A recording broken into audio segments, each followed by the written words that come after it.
नमस्कार विद्यार्थियों, online classes में आपका स्वागत है।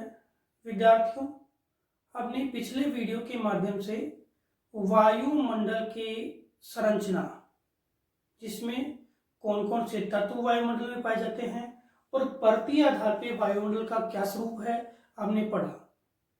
वायुमंडल में मुख्यतः हमने पढ़ा कि 3 तत्व, गैस, जलवाष्प और धूल के कण पाए जाते हैं। इसके अलावा परतीय संरचना में हमने पढ़ा कि वायुमंडल में जो परतें हैं उसमें क्षोभ मंडल सबसे निचली परत है, फिर समताप मंडल और समताप मंडल में ओजोन मंडल, फिर आपके मध्य मंडल, आयन मंडल और बाह्य मंडल। ये आपकी परतें हैं। ऊंचाई पे जाने पे तापमान क्रम से घटता है, दाब भी क्रम से घटता है, ये हमने पढ़ा था। आज जो इसी से जुड़ा हुआ टॉपिक है सौर विकिरण, सौर विकिरण, ऊष्मा संतुलन और तापमान। ऊष्मा संतुलन व तापमान, ये हमारा अगला जो लेसन है, जिसमें सौर विकिरण क्या है, ऊष्मा संतुलन क्या है और तापमान, ये इस लेसन के माध्यम से पढ़ेंगे।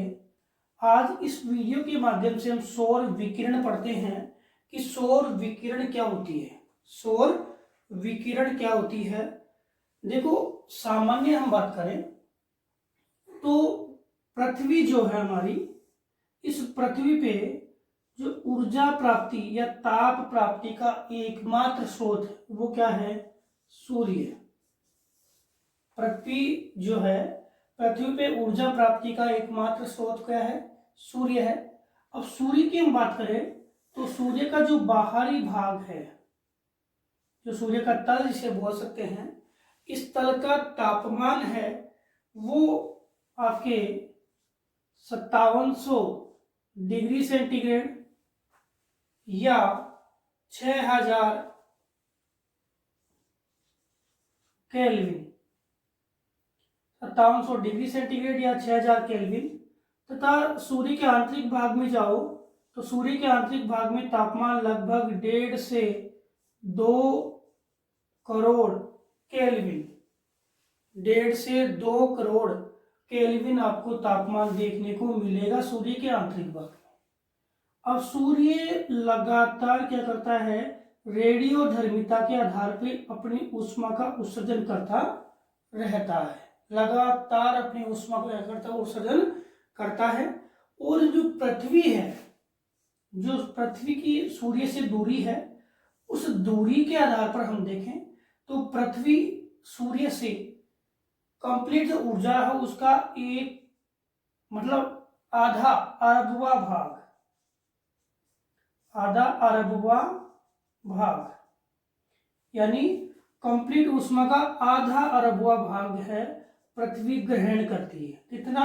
आधा अरबवा भाग पृथ्वी ग्रहण करती है। और ये आधा अरबवा भाग भी कम नहीं है, ये कितना है? 2300 खरब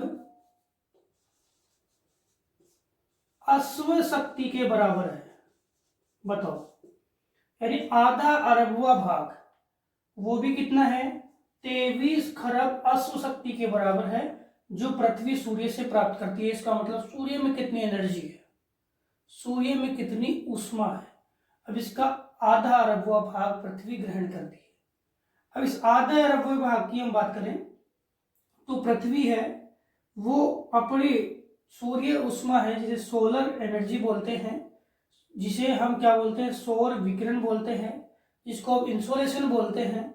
ये इंसोलेशन जो है, इसका हम देखें तो सूर्य से प्राप्त होने वाली ऊष्मा का पृथ्वी 1.94 कैलोरी ऊष्मा, पृथ्वी 1.94 कैलोरी ऊष्मा है, वो प्रति सेंटीमीटर स्क्वायर यानी प्रति वर्ग सेंटीमीटर में प्रति मिनट क्या करती है? प्राप्त करती है। या राउंड फिगर में देख लें तो 2 कैलोरी ऊष्मा है 1 वर्ग सेंटीमीटर एरिया में प्रति मिनट है पृथ्वी प्राप्त करती है। तो ये पृथ्वी जो सूर्य से एनर्जी प्राप्त करती है 1.94 कैलोरी या 2 कैलोरी प्रति वर्ग सेंटीमीटर ऊष्मा प्रति मिनट प्राप्त करती है। इस प्राप्ति की दर को हम क्या बोलते हैं? सौर स्थिरांक। क्या बोलते हैं? सौर स्थिरांक। क्या बोलते हैं? सौर स्थिरांक या सोलर कांस्टेंट। क्या बोलते हैं? Solar constant. ये ध्यान रखना कि पृथ्वी जो है वो सूर्य से प्राप्त होने वाली एनर्जी का 1/2 अरबवा भाग है वो ग्रहण करती है, जो भी कितना 23 खरब अश्व शक्ति के बराबर है। अब इसमें बात करें कि पृथ्वी है वो एनर्जी जो प्राप्त करती है वो एनर्जी कितनी है? 1.94 कैलोरी ऊष्मा है वो 1 वर्ग सेंटीमीटर में प्राप्त करती है 1 मिनट में। तो बताओ छोटे से भाग में 2 कैलोरी ऊष्मा है वो प्रति मिनट में प्राप्त करती है, तो पूरे दिन में कितनी ऊष्मा प्राप्त करेगी? तो इसको क्या बोलते हैं? हम सौर स्थिरांक कहते हैं। तो समझ में आ गया होगा। इंसोलेशन क्या है? सौर विकिरण क्या है? सूर्य से प्राप्त होने वाली लघु तरंगे।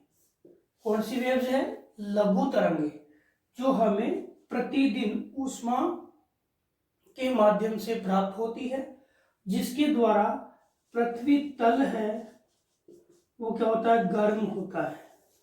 जिसके द्वारा पृथ्वी तल है वो गर्म होता है। इस एनर्जी को हम क्या कहते हैं? सौर विकिरण या सौर ऊष्मा या इंसोलेशन, या क्या कहते हैं? इंसोलेशन। क्या बोलते हैं? इंसोलेशन। क्या कहते हैं? इंसोलेशन। तो समझ में आ गया होगा ये मेरी बात कि सौर विकिरण क्या है? सूर्य से प्राप्त होने वाली लघु तरंगे जिसके माध्यम से पृथ्वी तल क्या होता है? गर्म होता है। सूर्य की तरंगों का यह रूप हमें कैसे प्राप्त होता है? सूर्य के बाहरी भाग का जो तापमान है 5700 डिग्री सेंटीग्रेड है और 6000 केल्विन के लगभग है, और आंतरिक भाग लगभग 1.5 से 2 करोड़ जो केल्विन है, इतना भाग हमें प्राप्त हो जाता है। ये क्या कहलाएगा? सौर स्थिरांक। तो कभी प्रश्न आ जाए सौर स्थिरांक क्या है, तो 2 कैलोरी वर्ग सेंटीमीटर प्रति मिनट जो ऊष्मा सूर्य से प्राप्त होती है उसे हम क्या बोलते हैं? सौर स्थिरांक। अब देखें तो पृथ्वी पर ये सौर विकिरण है जिसे हम क्या बोलेंगे? इंसोलेशन। अभी बताया था इंसोलेशन। ये जो इंसोलेशन है यानी सौर विकिरण है, ये सभी क्षेत्रों में समान नहीं गिरती है। और ये सौर विकिरण की जो भिन्नता है, सौर विकिरण की भिन्नता, ये भिन्नता किन कारणों से पाई जाती है? इन कारणों को हम देखते हैं। सबसे पहला कारण है सूर्य से पृथ्वी की दूरी। सूर्य से पृथ्वी की दूरी। सूर्य से पृथ्वी की दूरी की बात करें तो एक्चुअल दूरी जो है वो 14,95,98,000, या हम देखें इसको एवरेज करके तो 15 करोड़ की दूरी हम इसको मान लेते हैं। इतनी 15 करोड़, यानी ये आपका सूर्य और ये आपकी पृथ्वी कितनी है? 15 करोड़ की दूरी। कुछ स्थिति ऐसी होती है कि सूर्य है और पृथ्वी है, इनकी दूरी में बदलाव आता है। सूर्य की और पृथ्वी की दूरी में क्या आएगा? बदलाव आएगा। और ये किसके कारण आता है? परिक्रमण के कारण।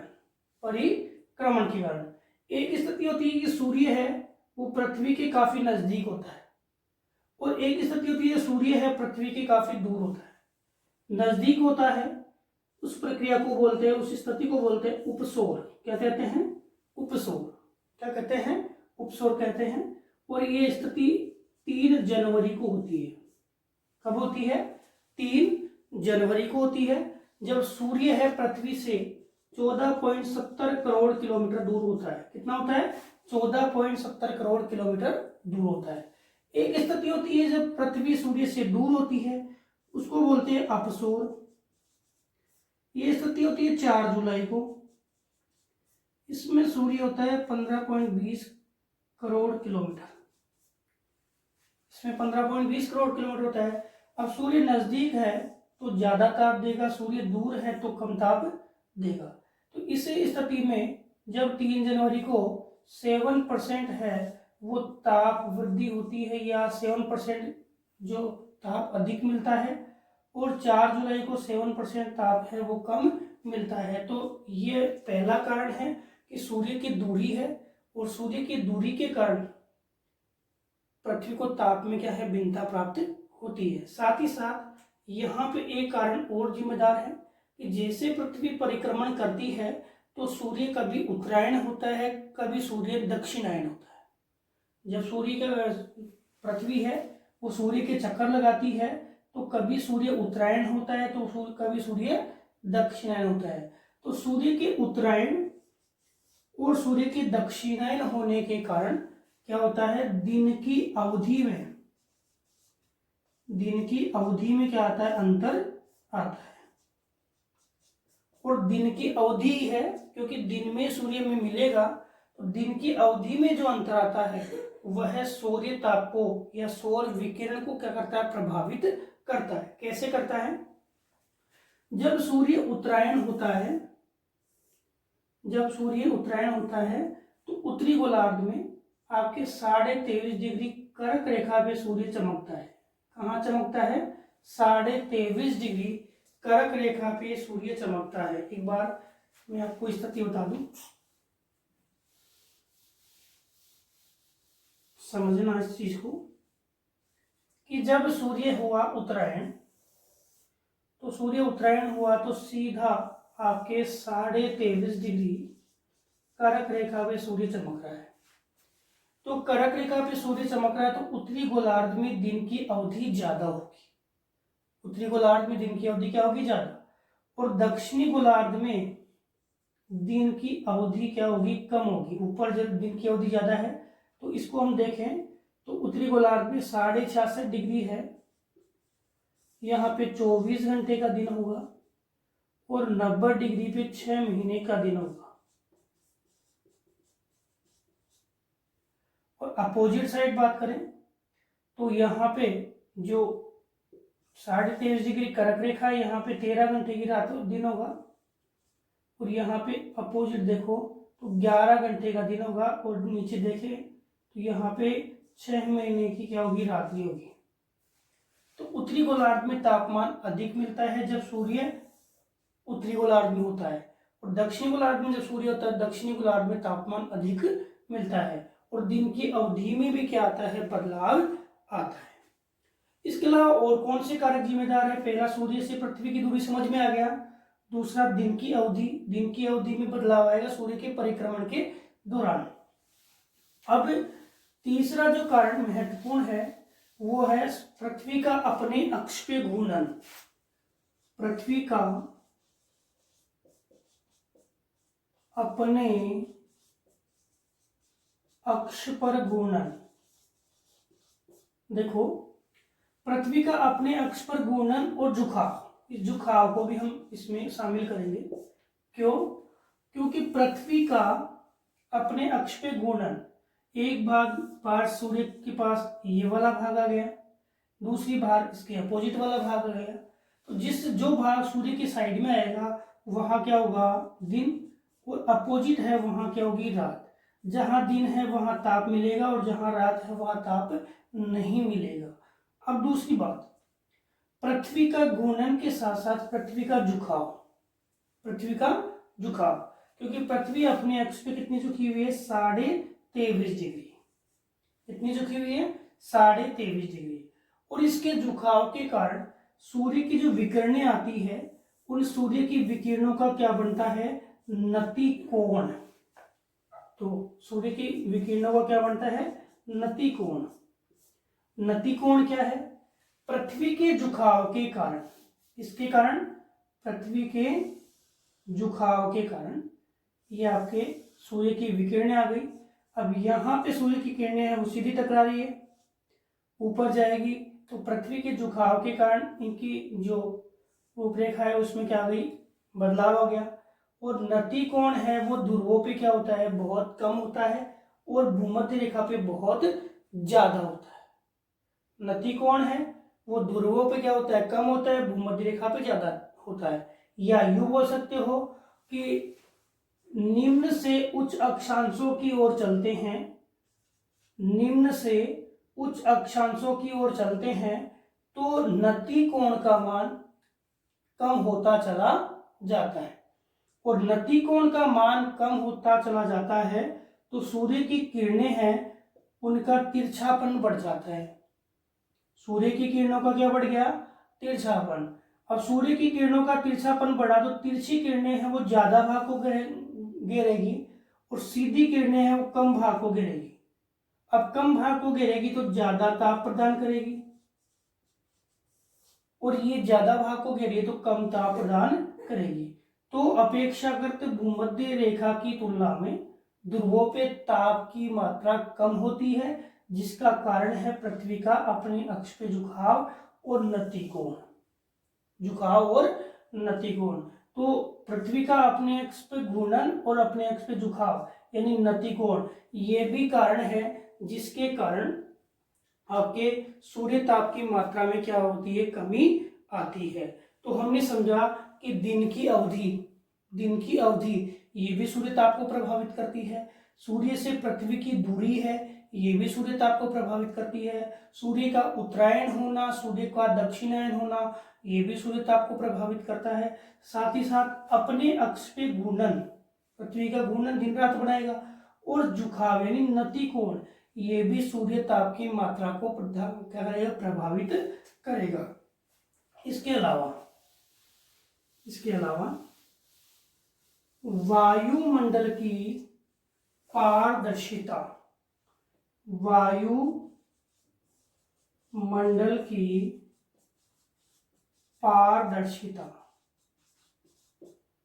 देखो ये भी प्रभावित करता है सूर्य ताप को। कैसे कि जैसे मान लो मरुस्थल है और मरुस्थल में जलवाष्प की क्रिया बहुत कम है, आर्द्रता बहुत कम है, तो वहां पे सूर्य विकिरण है वो सीधी आएगी और ताप को क्या करेगी, बढ़ा देगी। लेकिन कोई भाग ऐसे है जो आर्द्रता वाले हैं तो वहां पे, और गैसों का वहां सांद्रण अधिक है, तो उन क्षेत्रों में जहां गैसों का सांद्रण अधिक है, वायुमंडलीय तत्वों में आर्द्रता है और धूल के कण भी है, वहां पर क्या होता है कि जो सूर्य ताप है उसका अवशोषण वायुमंडल ही कर लेता है, जिसके कारण उन क्षेत्रों में ज्यादा ताप की प्राप्ति नहीं होती है। और जो क्षेत्र है वो कैसे है, बिल्कुल मरुस्थलीय प्रदेश है जहां वनस्पति नहीं है, जहां आर्द्रता नहीं है, उन प्रदेशों में सूर्य ताप अधिक क्या होता है, प्राप्त होता है। तो वायुमंडल की पारदर्शिता है वो भी क्या करती है, सूर्य ताप को प्रभावित करती है। जहां वायुमंडल में सघनता और गहनता है वहां सूर्य ताप कम मिलता है, और जहां वायुमंडल में सघनता और गहनता का अभाव है वहां सूर्य ताप क्या होता है, ज्यादा मिलता है। इसके अलावा हम बात करें स्थल विन्यास की बात में करूं तो जैसे ऐसा भाग जहां पे वनस्पति वगैरह कुछ नहीं है, यानी मरुस्थलीय भाग है, वहां ज्यादा ताप मिलेगा, जो पर्वतीय क्षेत्र है जिनका ढाल सूर्य उन्मुख है तो वहां पे ताप ज्यादा मिलेगा। इसके अलावा जो आपके जलीय स्रोत है वहां पे प्रकीर्णन ज्यादा होता है, परावर्तन ज्यादा होता है, इस परावर्तन के कारण है वहां पे ताप कम प्राप्त होगा। तो यह जो स्थल विन्यास यानी कहने का मतलब महाद्वीपों में ताप ज्यादा मिलेगा और महासागर में ताप कम मिलेगा। महाद्वीपों में भी जहां आर्द्रता है वहां ताप की मात्रा कम होगी, और जहां खुला है, वनस्पति रहित क्षेत्र है, मरुस्थल है, वहां ताप की मात्रा ज्यादा होगी। तो विद्यार्थियों हमने पढ़ा कि सूर्य विकिरण क्या होती है। तो सूर्य विकिरण कोई विशेष शब्द नहीं है, सूर्य विकिरण का मतलब है कि सूर्य से आने वाली जो लघु तरंगे हैं जिसको प्राप्त करके पृथ्वी ऊष्मा ग्रहण करती है, यही क्या होती है, सौर विकिरण होती है।